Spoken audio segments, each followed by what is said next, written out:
He was a foreigner, and everyone said marrying him was wrong. Have you ever fallen in love with someone who everyone told you was wrong for you? Someone from a different world who made your heart race, but your family rejected without even getting to know them? If you've ever had to choose between following your heart or pleasing everyone else, this story will show you the courage it takes to fight for true love. Listen closely to what happened when I met the man of my dreams, and how our love survived despite everyone trying to tear us apart. My name is Catherine Wilson, and I never imagined I would have to defend my love to the entire town of Millbrook, Connecticut. I was born and raised in this small New England community where everyone knows everyone's business, where traditions are sacred, and where change comes slowly, if at all. I grew up as the perfect daughter, the straight-A student who volunteered at church on Sundays, helped at my father's hardware store after school, and dated boys from good local families.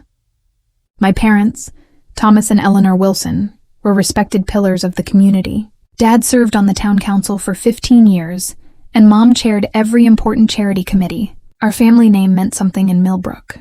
The Wilsons had been here for 5 generations, and everyone had expectations for what my life would look like. Everything changed the summer I turned 42.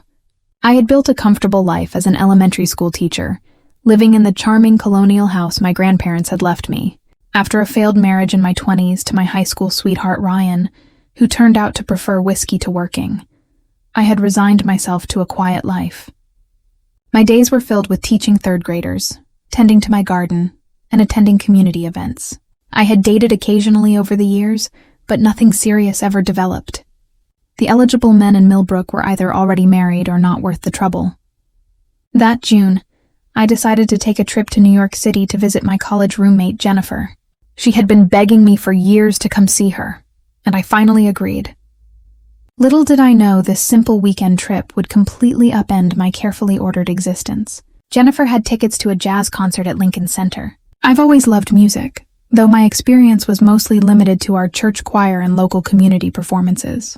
The evening was magical from the start. The elegant venue, the sophisticated crowd, the anticipation in the air. Then he walked onto the stage and my world tilted on its axis. Marco Galliano was the featured pianist that night. With olive skin, jet black hair with distinguished silver streaks at the temples, and hands that moved across the keys with such passion and grace, he captivated the entire audience. But somehow, in a hall filled with hundreds of people, his dark eyes found mine during his performance. I felt a connection that I had never experienced before, like he was playing just for me. After the concert, Jennifer insisted we go backstage. She knew one of the event organizers and managed to get us into the reception. My heart pounded as we entered the room filled with musicians and New York elites. I felt completely out of place in my simple blue dress and sensible heels, the same outfit I would wear to a school fundraiser back home. "You must be from out of town," a deep voice with a slight accent said behind me. I turned to find Marco Galliano himself, holding 2 glasses of champagne. He offered one to me with a smile that made my knees weak. "Is it that obvious?" I laughed nervously, accepting the glass. "You have a certain authenticity about you. It's refreshing in this city." His English was perfect, but with a melodic Italian cadence that made even simple words sound like poetry. We talked for hours that night. He told me about growing up in a small village outside Naples, his musical family, his journey to becoming a classical pianist who fell in love with jazz. I told him about Millbrook, my students, my garden.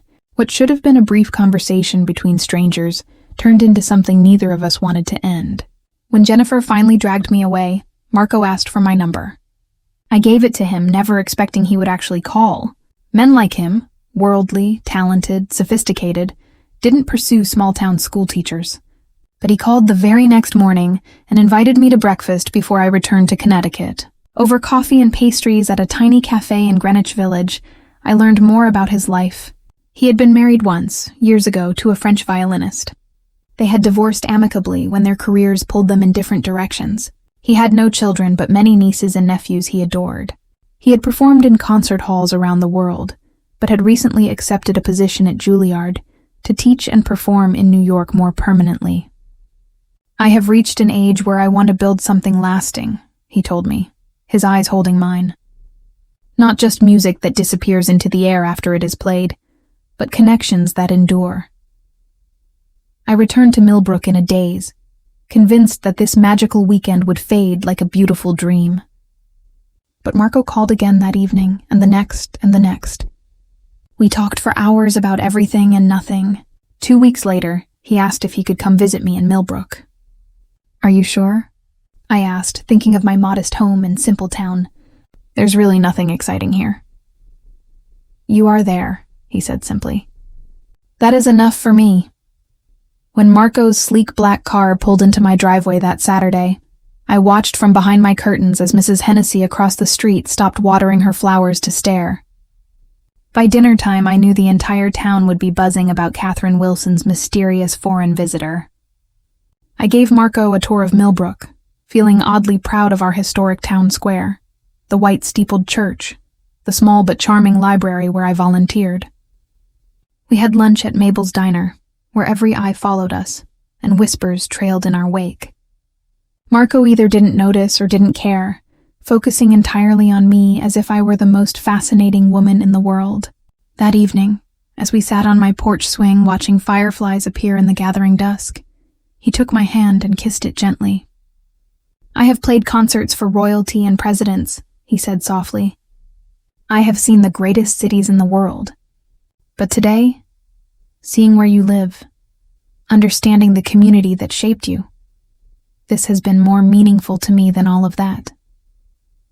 When he kissed me goodnight, I felt like a teenager again, breathless, dizzy with possibility. At 42, I had resigned myself to a life alone, had convinced myself I was content, but Marco awakened feelings I thought had died long ago. The next morning, as we walked to the local bakery for breakfast, my principal, Barbara Simmons, stopped us on the sidewalk. "Catherine, what a surprise to see you out and about so early on a Sunday," she said, her eyes sliding curiously to Marco. I introduced them, explaining that Marco was a pianist from New York. "From New York originally?" Barbara asked with pointed emphasis. "No," Marco smiled pleasantly. "I was born in Italy near Naples." "How exotic," Barbara replied, her tone making the word sound like an accusation rather than a compliment. "Well, enjoy your visit to our little town." As she walked away, I saw her pull out her phone, no doubt texting someone about Catherine Wilson's Italian man. That was just the beginning.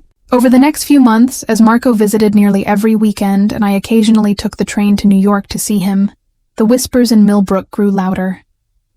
People who had known me my entire life suddenly looked at me differently, with curiosity, disapproval, or worst of all, pity.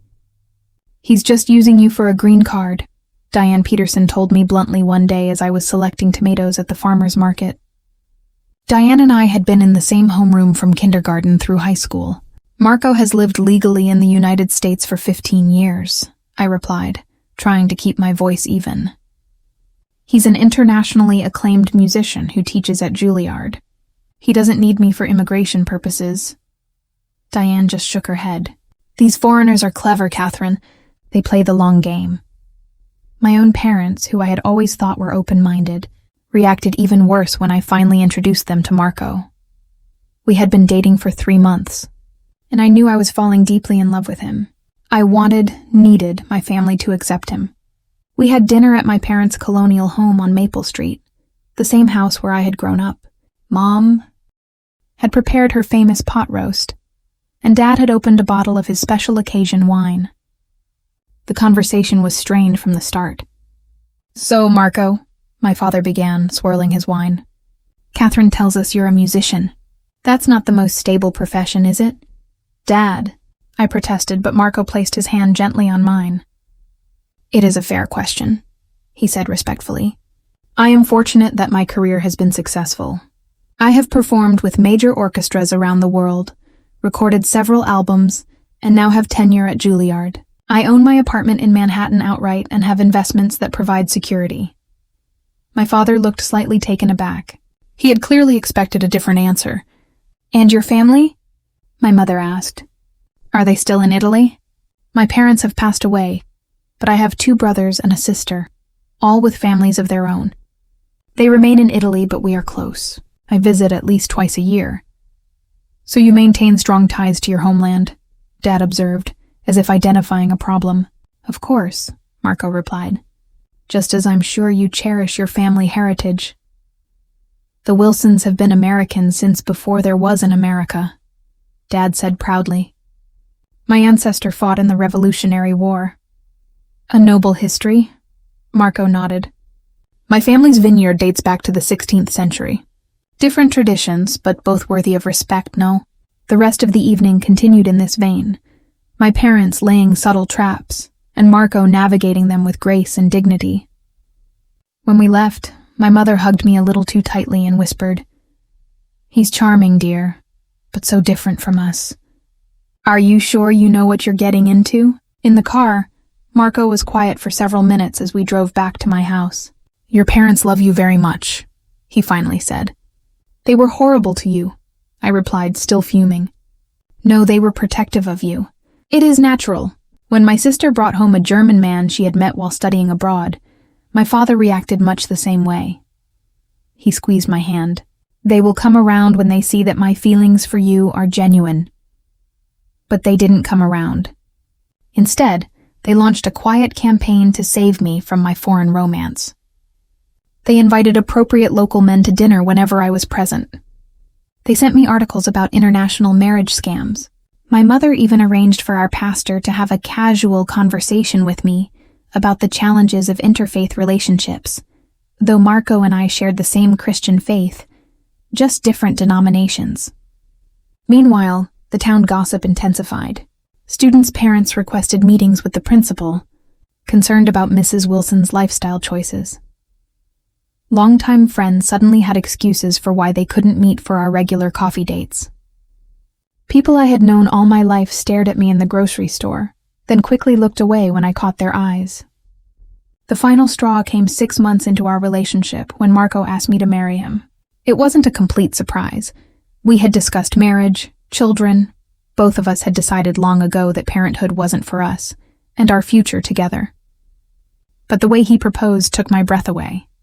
He had arranged for a private evening at Millbrook's small community theater, where I had performed in school plays and later directed the annual third-grade production. On the stage, he had placed a baby grand piano. As I sat in the front row, he played a composition he had written just for me, weaving in melodies that had become meaningful in our relationship. The jazz piece he had performed the night we met, a folk song I had hummed while gardening, even the simple tune of Millbrook's town anthem. When the music ended, he joined me in the audience, knelt on one knee, and presented a vintage emerald ring. "Catherine, you came into my life when I had stopped believing in fate. You have shown me that home isn't a place but a person. I want to build a life with you, to wake up beside you every morning, to share all that I am with all that you are. Will you marry me?" Through tears of joy, I said yes. We decided to celebrate with dinner at Mabel's Diner, the same place we had our first meal in Millbrook. Marco called ahead to reserve a special table, and even arranged for champagne, which Mabel had to purchase specially since the diner didn't usually serve alcohol. We arrived glowing with happiness, but the reception we received quickly dimmed our joy. The usual friendly greetings from other diners were absent. Mabel herself, who had known me since I was a child, served us with a tight smile and minimal conversation. Halfway through our meal, my parents walked in. This wasn't a coincidence. They rarely ate at Mabel's. They spotted us immediately and approached our table. "Catherine, we need to speak with you," my father said, his voice tense. "Privately. Whatever you need to say, you can say in front of Marco," I replied. "We're engaged." My mother gasped, though I'm sure she had already heard the news through Millbrook's efficient grapevine. "That's what we need to discuss," Dad continued. "You're making a terrible mistake." The diner had gone completely silent. Every eye was on our table, every ear straining to catch our conversation. "Thomas, not here," my mother murmured, suddenly aware of their audience. "No, Eleanor, this has gone far enough." He turned to Marco. "I'm sure you're a fine man in your own way, but you don't belong here, and you certainly don't belong with our daughter. Catherine needs someone who understands our ways, our values." Marco started to respond, but my father cut him off. "Do you have any idea what you're doing to her reputation in this town? People are talking. Her job could be at risk. Is that what you want for her? Dad, stop it, I hissed, mortified and angry. You're the one making a scene, not Marco. Listen to me, Catherine, Mom pleaded. We've known the Hendersons for 30 years. David has always admired you, and he's recently divorced. He has a good job at the bank, a nice house. He's one of us. I don't want David Henderson, I said through clenched teeth. I love Marco. You're 42 years old, my father said dismissively. This isn't about love, it's about security and compatibility. What happens when he gets tired of small-town life and wants to return to Europe? What happens when you discover how different his values really are from yours? Marco, who had remained remarkably composed throughout this ambush, finally spoke. Mr. Wilson, I understand your concerns, but I assure you, my love for Catherine is sincere. I don't wish to take her away from her home or her family. I only want to be part of that home, part of this family. That will never happen, my father said flatly. You'll always be an outsider here. With that, he took my mother's arm and led her out of the diner, leaving a stunned silence in their wake. Slowly, conversation resumed around us, but I could feel the weight of judgmental stares. I was shaking with anger and humiliation. I'm so sorry, I whispered to Marco. I never thought they would do something like this. You have nothing to apologize for, he said, taking my hand across the table. Parents can be protective to the point of blindness sometimes. This isn't just protection, I said bitterly. This is prejudice, pure and simple. They can't see past the fact that you weren't born in America. We paid our bill and left quickly, both of us eager to escape the prying eyes. As we walked to the car, Reverend Phillips from my parents' church approached us in the parking lot. Catherine, could I have a word? He asked, his expression grave. Reverend Phillips, this isn't a good time, I replied, still upset from the confrontation with my parents. I've known you since you were a little girl, he pressed on. Your parents are worried, and frankly, so am I. Marriage is challenging enough without adding cultural differences into the mix. The Bible tells us not to be unequally yoked. Marco is a Christian, Reverend, I interrupted. And even if he weren't, that would be our business, not yours or my parents. Catherine, he said, lowering his voice. Think about your position in the community, your job at the school. People talk, and not everyone is as understanding as I am. It was a thinly veiled threat, and we both knew it. I was too stunned to respond, but Marco stepped forward. Sir, with all due respect, are you suggesting that Catherine might face professional consequences because of whom she chooses to love? His voice was calm, but carried an edge of steel I had never heard before. The Reverend had the grace to look uncomfortable. Of course not. I'm merely pointing out that small communities have certain expectations. Then perhaps those expectations need to change, Marco replied. Good evening, Reverend. He guided me to the car, his hand steady at the small of my back while I was still reeling from what had just transpired. That night, as we sat in my living room trying to process the evening's events, Marco took both my hands in his. Catherine, I need to ask you something important, and I want you to answer honestly. His dark eyes were serious. Is this what you truly want? To marry me, knowing that it might mean difficulties with your family, your community, perhaps even your career? Marco, please, he said gently.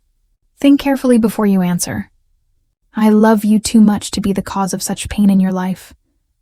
I looked at this remarkable man, this brilliant musician who could have had anyone but had somehow chosen me, and my heart swelled with certainty. I've spent my entire life trying to meet other people's expectations, I told him. Being the perfect daughter, the model teacher, the ideal community member. For the first time, I'm choosing what I want, and what I want is you. Yes, this is difficult, but you are worth it. We are worth it. The relief in his expression was profound. Then we will face whatever comes together. What came next was worse than I could have imagined. The following Monday, I was called into Principal Simmons' office before classes began. She closed the door behind me, her expression somber. Catherine, we need to discuss some concerns that have been brought to my attention, she began, shuffling papers on her desk without meeting my eyes. "What concerns?" I asked, though I already knew. "Several parents have expressed discomfort with your personal situation. They feel it sets an inappropriate example for the children." "My personal situation," I repeated flatly. "You mean my engagement to Marco?" "This is a conservative community, Catherine. Parents expect teachers to uphold certain values." "Which values am I failing to uphold, Barbara?" "Honesty, kindness, love," she sighed. "You know what I mean. International marriages are complicated. There are cultural differences, divided loyalties." "Stop," I said, my voice shaking with anger. "Just stop. Marco is an American citizen. He's lived in this country for 15 years. He's a respected professor at one of the most prestigious music schools in the world. The only problem anyone has with him is that he was born in Italy and speaks with an accent." "That's not fair, Catherine." "This isn't about, isn't it? Would anyone care if I were engaged to David Henderson or any other man born in this country? This is xenophobia, plain and simple, and I'm ashamed that you're giving it credence." Principal Simmons looked uncomfortable but stood her ground. "Whatever you want to call it, the reality is that several influential families have threatened to remove their children from your class. The school board is concerned." "Are you firing me?" I asked incredulously. "No, of course not. But I think it would be best if you took some time to reconsider your situation. Perhaps a leave of absence for the rest of the semester?" I stood up, trembling with fury and disbelief. "I've taught in this school for 15 years. I've won Teacher of the Year 3 times. My students consistently have the highest test scores in the district. And you want me to take a leave of absence because I fell in love with someone who wasn't born here?"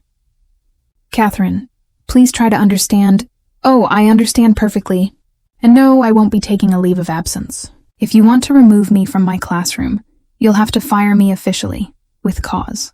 Good luck explaining that to the State Board of Education." I walked out, slamming the door behind me. By lunchtime, the entire school knew what had happened.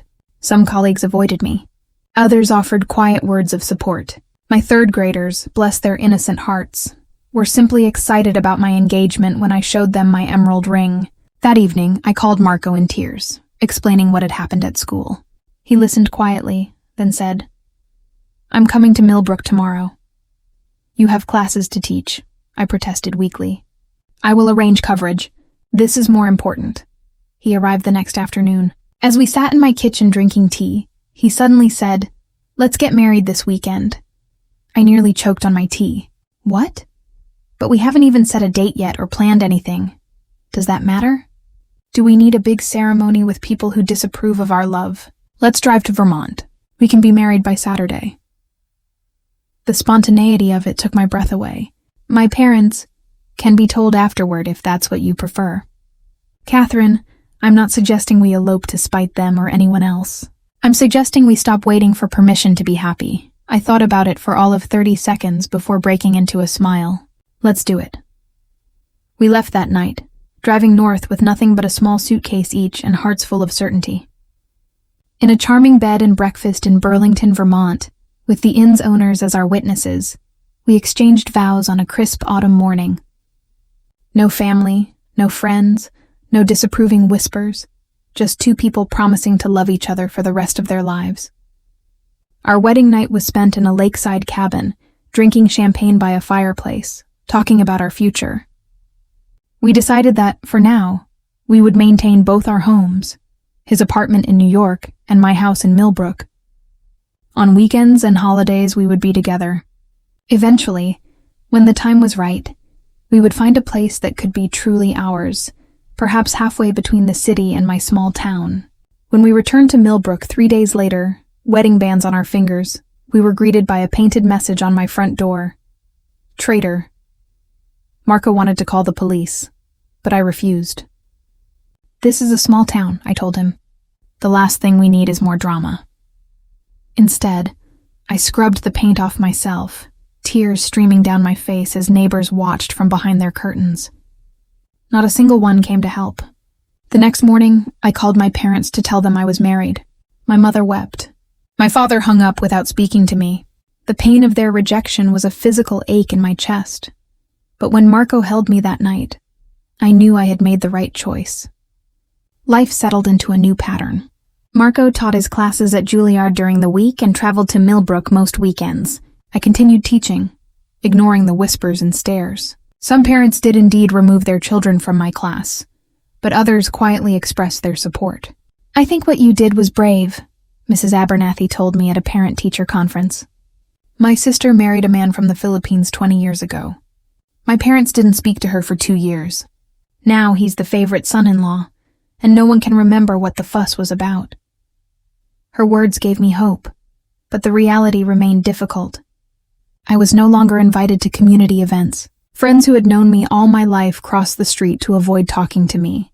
The hardware store my father owned, where I had shopped all my life, suddenly had computer problems whenever I tried to make a purchase. The holidays were the hardest. For the first time in my 42 years, I wasn't welcome at my parents' Thanksgiving table. Marco and I spent the day in New York instead, at a festive dinner hosted by his colleagues from Juilliard. They were warm, welcoming, and genuinely interested in getting to know me. No one questioned our relationship or treated us as anything other than a normal couple in love. "See?" Marco said as we walked back to his apartment that night, the city glittering around us. "Not everyone is like your parents or the people in Millbrook. There is a whole world out there that will accept us exactly as we are." Christmas was even harder. I sent gifts to my parents and received nothing in return. I baked cookies for my neighbors and found the plates untouched on my porch the next morning. The annual school holiday concert, which I had always helped organize, proceeded without my involvement. Marco did his best to make the season special. He filled my house with music, playing Christmas carols on my old upright piano. He hung lights and decorated a tree. On Christmas Eve, he surprised me with tickets to Italy for spring break, to meet his family. "They are so excited to know you," he told me. "My sister has already planned every meal for your visit."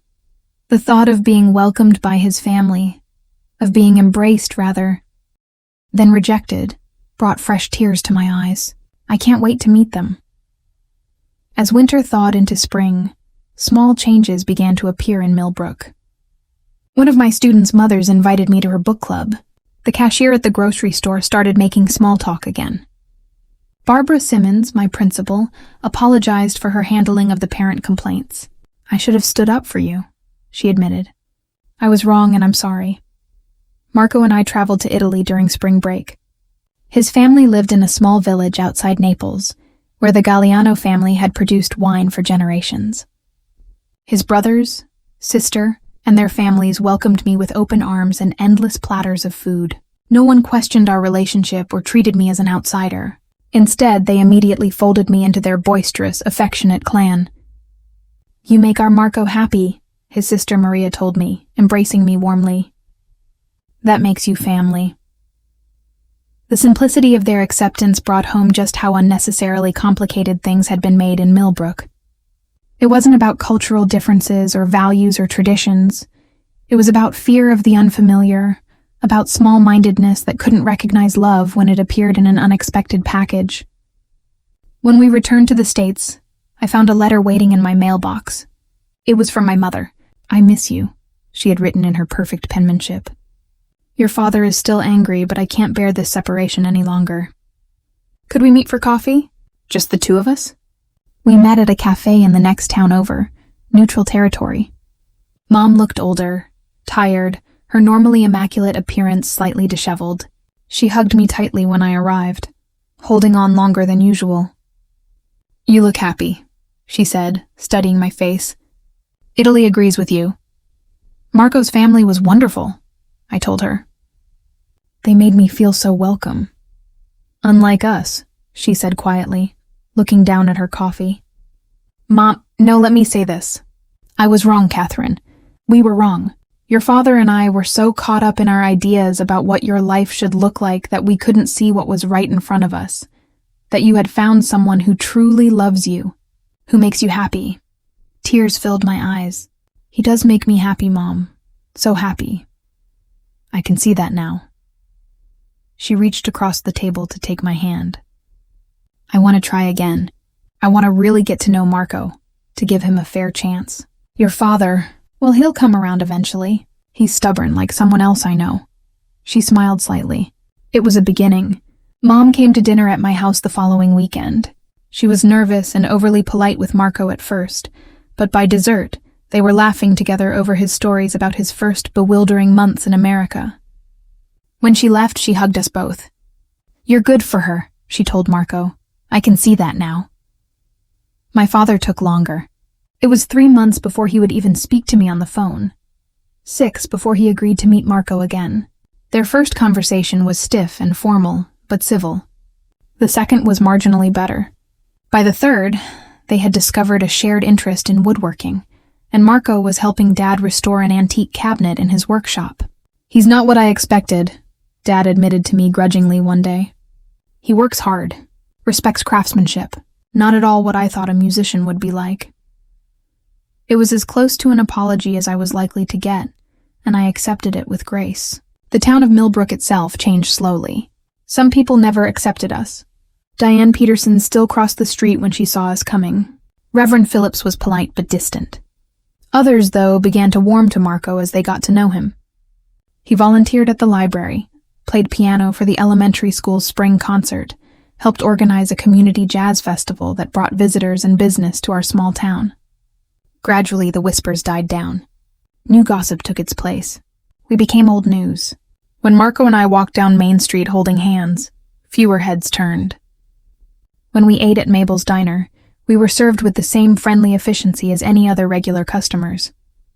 A year after our wedding, we found a beautiful old farmhouse halfway between Millbrook and New York City. It needed work, a lot of work, but it had potential and a spectacular view of the mountains. We spent weekends stripping wallpaper, refinishing floors, and planting gardens. My parents helped. Dad teaching Marco about American wiring systems while Mom and I debated paint colors. "I never pictured you living in a place like this," Mom said one afternoon as we sat on the porch, taking a break from painting. "Neither did I admitted. But then, I never pictured myself married to an Italian pianist either." She smiled. "Life takes unexpected turns sometimes. The trick is recognizing the good ones when they come along." 2 years into our marriage, Marco was offered a prestigious position conducting the Boston Symphony Orchestra. It would mean more travel for him, but also more stability, as we could base ourselves entirely at our farmhouse. The day he accepted the position, we celebrated with dinner at my parents' house, something that would have seemed impossible 2 years earlier. As we drove home that night, Marco said, "Do you ever regret it? Standing up to your family, your town, everyone who thought we shouldn't be together?" I thought about the pain of those early days, the tears, the uncertainty. I thought about the friends I had lost, the relationships that had been strained or broken. But then I thought about waking up beside Marco every morning, about the life we had built together, about the love that had only grown stronger through adversity. "Not for a single moment," I told him, reaching for his hand. "Some things are worth fighting for. You were always worth fighting for." Now, 5 years into our marriage, Millbrook is just one of the places where we have history. We divide our time between our farmhouse and Boston, with regular trips to New York and Italy. My parents have visited Marco's family twice now, and my mother and Maria text daily, sharing recipes and family gossip. Last Christmas, my father presented Marco with a handcrafted conductor's baton, inscribed with the words, "To our son." I still teach, though now at a school near our farmhouse. Marco conducts and occasionally teaches master classes at conservatories. We have built a life that neither of us could have imagined before we met. Richer, more complex, and infinitely more satisfying than the safe, predictable existence I had resigned myself to. Sometimes when I look back on that difficult time, I'm amazed at my own courage. I had always been the good girl, the one who followed rules and met expectations. Standing firm against the disapproval of my family and community took a strength I hadn't known I possessed. But love does that. It reveals the best in us, the strongest, most authentic parts of ourselves. It gives us the courage to fight for what matters, to refuse to settle for less than we deserve. In choosing Marco, I also chose myself, my true self, not the version that had been shaped by others' expectations. If you're facing opposition to your love, whether because of cultural differences, age gaps, or any other reason that makes others uncomfortable, remember this: Other people's discomfort is not your responsibility. Your heart is your own, and you have the right to follow it, even when that path isn't easy. Marco and I faced judgment, rejection, and cruelty. We weathered storms that would have torn apart a weaker bond. But on the other side of that struggle, we found acceptance, reconciliation, and a deeper love than either of us had thought possible. So I ask you, if you were in my place, what would you have done? Would you have had the courage to choose love over acceptance, to risk everything for the chance at true happiness? Would you have stood firm against the whispers and stares, the rejection and judgment? Or would you have surrendered to the pressure, sacrificing your heart's desire for the comfort of conformity? I don't regret my choice for a single moment. Marco was worth every tear, every painful conversation, every sleepless night. Our love was worth fighting for. And in the end, love won. Not just our love for each other, but the love of family reconciled, of community slowly healing, of hearts opening to accept what once seemed too different to embrace. Love is always worth the fight. Always. Did I do the right thing? Would you have made the same choice? Let me know what you think, because sometimes the greatest act of courage is simply following your heart, no matter where it leads.